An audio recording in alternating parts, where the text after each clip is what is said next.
खुलुमबाय बेयो बड'लेण्ड इंखं टेलिभिजन दिनै 23 डिसेम्बर 2022 शुक्रबार खालि सानसेनि बरादखौ नोंथांमोननि खाथियाव लाबोदों आं सदानन्द दैमारिया।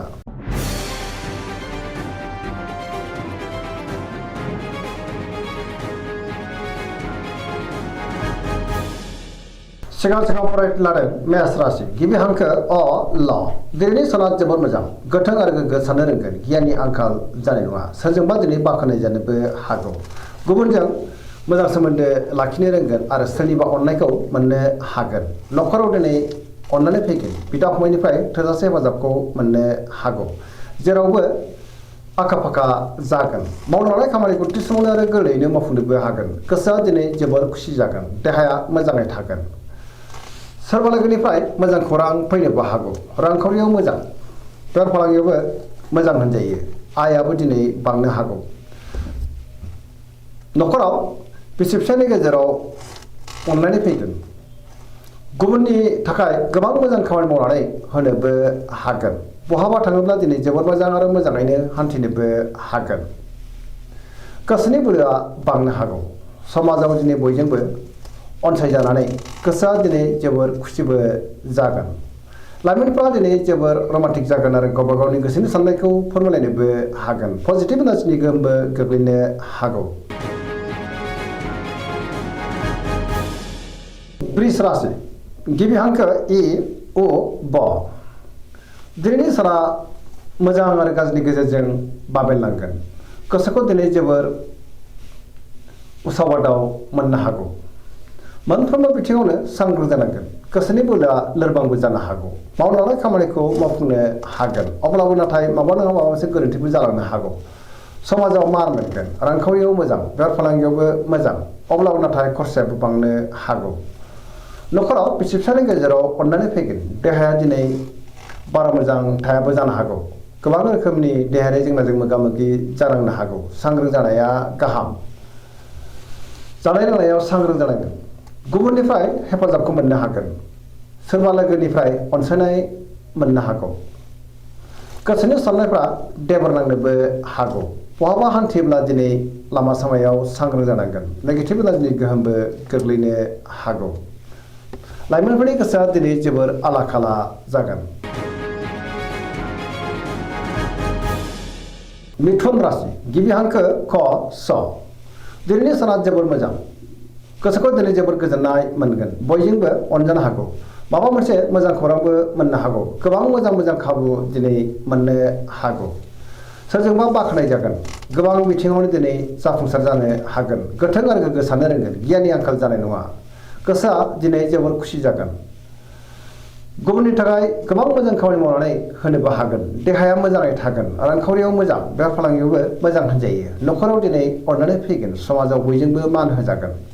गोसोनि बोलोआबो दिनै बांनो हागौ मावनो लानाय खामानिखौ थि समावनो आरो गोरलैयैनो मावफुंनोबो हागोन सोरबा लोगोनिफ्राय थोजासे हेफाजाब मोनगोन गुबुनजों मोजां सोमोन्दो लाखिनोबो रोंगोन सेंग्रा सिख्लाफ्रा जोबोर रमान्टिक जागोन आरो गावबा गावनि गोसोनि साननायखौ फोरमायलायनोबो हागोन पजिटिभ एनार्जिनि गोहोमबो गोग्लैनो हागौ धोरोमारि बिथिङावबो दिनै गोसो दुंखांगोन कर्कट राशि गिबि हांखो ड ह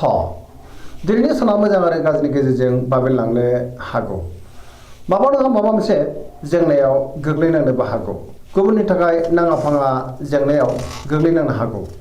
गोजोननि आंखाल फैनोबो हागौ समाजाव गोबां रोखोमनि लोगो लेवा मोननो हागौ अब्लाबो नाथाय साफ्रोमबो गोरोबाबो जानो हागौ गोसोआव दिनै नेगेटिभ साननायबो फैगोन मावनो लानाय खामानिखौ थि समावनो आरो गोरलैयैनो मावफुंनो हागोन अब्लाबो नाथाय गोरोन्थिबो जालांनो हागौ रांखावरियाव मोजां बेफार फालांगियावबो मोजां होनजायो नखराव बिमा बिफानि अननाय आरो बोरखौ मोननो हागोन अब्लाबो नाथाय नेगेटिभ एनार्जिनि गोहोमबो गोग्लैनो हागौ देहाया बारा मोजां थानाय नङा जानाय लोंनायाव सांग्रां जानांगोन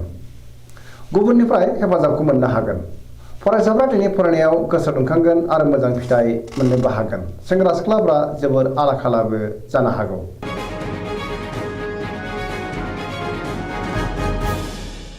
सिंह राशि गिबि हांखो म ट दिनैनि साना जोबोर मोजां अब्लाबो नाथाय माबा नङा माबा मोनसे जेंनायावबो गोग्लैनांनो हागौ सोरनिबा अननायखौ मोननो गोब्राब जानो हागौ गोसोखौ उसुखुथुबो मोनगोन समाजाव लोगो लेवा बांगोन मावनो लानाय खामानिखौ मावफुंनो हागोन सोरबा लोगोनिफ्राय हेफाजाबबो मोनगोन बहाबा थाङोब्ला दिनै जोबोद मोजां आरो मोजाङैनो हान्थिनोबो हागोन रांखावरियाव मोजां बेफार फालांगियावबो मोजां होनजायो गुबुनजों मोजां सोमोन्दो लाखिनोबो रोंगोन आया दिनै बांनो हागौ गोसोनि साननायफ्रा दिनै जाफुंनोबो हागौ गावनि गोसोनि साननायखौ गुबुननो फोरमायनो हागोन न'खराव दिनै बिसि फिसायनि गेजेराव अननानै फैगोन बिदा फंबायजों मोजां सोमोन्दो थागोन गुबुननि गोसोखौ बोनोबो हागोन देहायाबो दिनै मोजाङैनो थागोन अब्लाबो नाथाय जानाय लोंनायाव सांग्रां जानांगोन पजिटिभ एनार्जिनि गोहोम गोग्लैनोबो हागौ कन्या राशि गिबि हांखो प ट दिनैनि साना जोबोर मोजां गोसोखौ दिनै जोबोर गोजोननाय मोनगोन अब्लाबो नाथाय गोबां बिथिङावनो सांग्रां जानांगोन माबा नङा माबा मोनसे मोजां खौरां मोननोबो हागौ सोरबा लोगोनिफ्राय हेफाजाबबो मोनगोन गोसोनि साननायखौ दिनै गुबुननो फोरमायनोबो हागोन गोसोनि बोलोआ बांगोन गोसोआव दिनै पजिटिभ साननाय फैगोन आरो गोथों गोग्गो साननो रोंगोन गियाननि आंखाल जानाय नङा रांखावरियाव दिनै जोबोर मोजां अब्लाबो नाथाय खरसायाबो बांनो हागौ बेफार फालांगियाव जोबोर मोजां मुलाम्फा मोननो हागोन देहाया दिनै मोजाङैनो थागोन गोबां मुंदांखा सुबुंजों दिनै लोगो मोनज्लायगोन न'खराव अननानै फैगोन गोबां खामानियाव दिनै मुखुबबो थानो हागौ सोरजोंबा बाख्नाय जानोबो हागौ गोसोनि साननायफ्रा जाफुंगोन पजिटिभ एनार्जिनि गोहोम गोग्लैगोन गुबुननि थाखाय गोबां मोजां खामानि मावनानै होनोबो हागोन आरो सोरजोंबा बाख्नाय जागोन लाइमोनफ्रा दिनै जोबोर रमान्टिक जागोन आरो गावबा गावनि गोसोनि साननायखौ फोरमायनोबो हागोन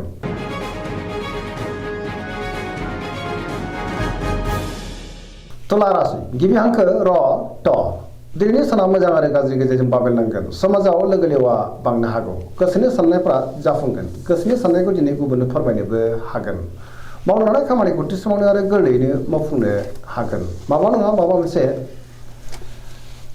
मोजां खौरांबो फैनो हागौ देहाया दिनै बारा मोजां थानाय नङा जानाय लोंनायाव सांग्रां जानांगोन रांखावरियाव मोजां अब्लाबो नाथाय खरसायाबो बांनो हागौ बेफार फालांगियाव मोजां होनजायो न'खराव बिसि फिसायनि गेजेराव एना एनि फैनोबो हागौ गुबुननि थाखाय नाङा फाङा जेंनायाव गोग्लैनांनोबो हागौ सांग्रां जानाया गाहाम समाजाव मान मोनगोन सोरजोंबा रायखोमा जानोबो हागौ गुबुननि गोसोखौ बोनो गोब्राब जागोन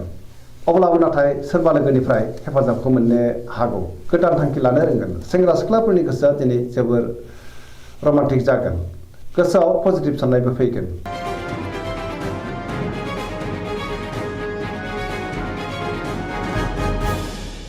वृश्चिक राशि गिबि हांखो न स दिनैनि साना जोबोर मोजां अब्लाबो नाथाय माबा नङा माबा मोनसे गोरोन्थि मावफ्लांनोबो हागौ सांग्रां जानाया गाहाम गोसोआव पजिटिभ साननाय फैगोन सोरजोंबा बाख्नाय जानो हागौ गोसोखौ दिनै जोबोर गोजोननाय मोनगोन गुबुननि थाखाय गोबां मोजां खामानि मावनानै होनोबो हागोन समाजाव मान मोनगोन सोरबा गोजाम लोगोजों बहाबा लोगो मोनज्लायनानै गोसोआ दिनै जोबोर खुसिबो जानो हागौ गोसोआव गोग्गो आरो गोथों साननाय फैगोन गियाननि आंखाल जानाय नङा मोनफ्रोमबो खामानिखौनो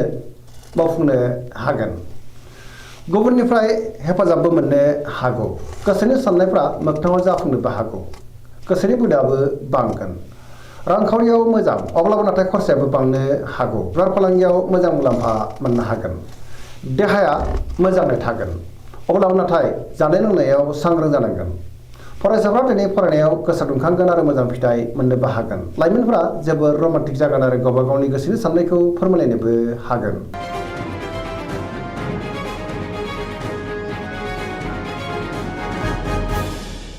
धनु राशि गिबि हांखो ढ फ भ दिनैनि साना जोबोर मोजां बयजोंबो गोरोबनो रोंगोन हरखाबै माबा मोनसे मोजां खौरां फैनोबो हागौ गोसोआव दिनै गोग्गो आरो गोथों साननाय फैगोन मावनो हानाय खामानिखौ थि समावनो आरो गोरलैयैनो मावफुंनोबो हागोन गोसोनि साननाया जाफुंनो हागौ रांखावरियाव दिनै जोबोर मोजां अब्लाबो नाथाय खरसायाबो बांगोन मोननो गोनांथारखौ दिनै मोननो हागोन बेफार फालांगियाव जोबोर मोजां मुलाम्फा मोनगोन समाजाव बयजोंबो मान होजागोन देहाया मोजाङैनो थागोन न'खराव अननानै फैगोन बिदा फंबायनिफ्राय थोजासे हेफाजाब मोननो हागौ बहाबा दावबायनो एबा हान्थिनो खाबु मोनगोन आरो मोजाङैनो हान्थिनोबो हागोन लाइमोनफोरनि गोसोआ दिनै जोबोर रमान्टिक जागोन आरो गावबा गावनि गोसोनि साननायखौ फोरमायनोबो हागोन पजिटिभ एनार्जिनि गोहोमबो गोग्लैनो हागौ धोरोमारि बिथिङाव दिनै गोसो दुंखांगोन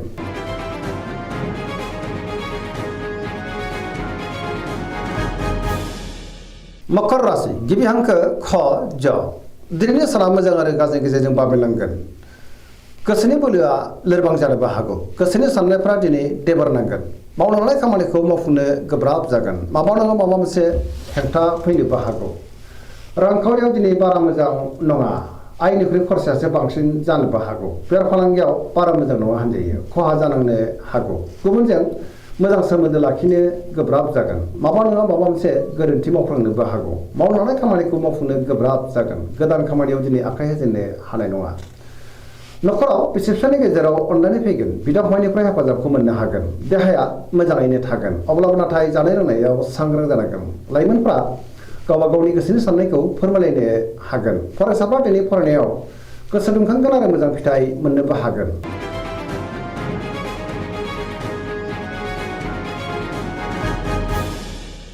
कुम्भ राशि गिबि हांखो ग स दिनैनि साना जोबोर मोजां नखराव दिनै अननानै फैगोन समाजाव मान मोनगोन बयजोंबो मोजां सोमोन्दो लाखिनोबो रोंगोन माबा नङा माबा मोनसे मोजां खौरां फैनोबो हागौ गोसोआव दिनै पजिटिभ साननाय फैगोन गोथों आरो गोग्गो साननो रोंगोन गियाननि आंखाल जानाय नङा मावनो लानाय खामानिखौ थि समावनो आरो गोरलैयैनो मावफुंनोबो हागोन समाजाव दिनै मान मोननो हागौ गोबां मुंदांखा सुबुंजों लोगो मोनज्लायगोन गोसोआव गोथों आरो गोग्गो साननो रोंगोन गियाननि आंखाल जानाय नङा रांखावरियाव मोजां बेफार फालांगियावबो मोजां होनजायो देहायाबो दिनै मोजाङैनो थागोन नखराव गुबुननि थाखाय गोबां मोजां खामानि मावनानै होनोबो हागोन आरो गुबुनजों बाख्नाय जानो हागौ बिमा बिफानि अननाय आरो बोरखौ दिनै मोननो हागौ बहाबा दावबायनो एबा हान्थिनो खाबु मोनगोन आरो मोजाङैनो हान्थिनोबो हागोन पजिटिभ एनार्जिनि गोहोमबो गोग्लैनो हागौ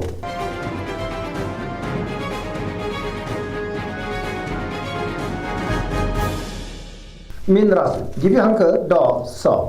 दिनैनि साना मोजां आरो गाज्रिनि गेजेरजों बाबेनलांगोन बयजोंबो गोरोबनो गोब्राब जानो हागौ गोजोन आरो गाहाम थासारिखौ मोननो हानाय नङा गोबां जेंनाजों मोगा मोगि जानांनो हागौ गोसोखौ दिनै जोबोर उसुखुथु मोनगोन गोसोआव नेगेटिभ साननायबो फैनो हागौ गोसोनि बोलोआबो लोरबां जानो हागौ गावनि गोसोनि साननायखौ गुबुननो फोरमायनो हायोब्लाबो माबा नङा माबा मोनसे गोरोन्थिबो जानो हागौ देहाया मोजाङैनो थागोन अब्लाबो नाथाय जानाय लोंनायाव सांग्रां जानांगोन रांखावरियाव मोजां बेफार फालांगियावबो मोजां होनजायो नखराव अननानै फैगोन सोरजोंबा बाख्नाय जानो हागौ अब्लाबो नाथाय सोरजोंबा रायखोमा जानोबो हागौ लाइमोनफोरनि गोसोआ दिनै जोबोर आला खाला जागोन गोसोनि साननायफ्रा देबार नांनो हागौ नेगेटिभ एनार्जिनि गोहोमबो गोग्लैनो हागौ सांग्रां जानाया गाहाम दिनैनि राशि फरायनाया एसेनोसै जोबनायाव बेखौनो खावलायो जाहाथे नोंथांमोना सानफ्रामबो जोंनि बे बड'लेण्ड इंखं टेलिभिजनखौ नायबाय थायो आरो साबस्क्राइब खालामो लोगोसे लाइक खालामो आरो शेयार खालामो एसेनोसै गोजोन्थों